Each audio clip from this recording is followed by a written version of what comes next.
Good morning. Ito yung mga na-harvest natin sa tang na to. Nag-water change na rin tayo kasi medyo malumot na.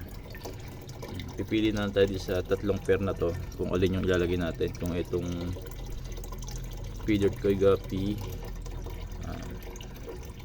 HBB or itong AFR natin.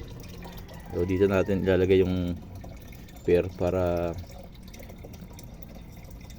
maganda yung breeding tank nila. Tapos itong mga to isasama natin dito muna sa mga medyo malaki na. So mga siguro to 30 or 40 plus. Isasama natin yan dito muna. Tapos magdagdag rin tayo ng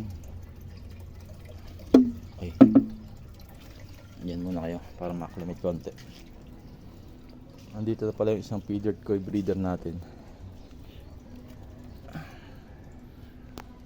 Ayun sa dulo. So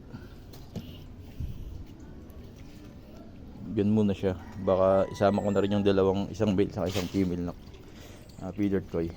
Ito. Tapos yung isang pair itong trayo baka dito. Alright.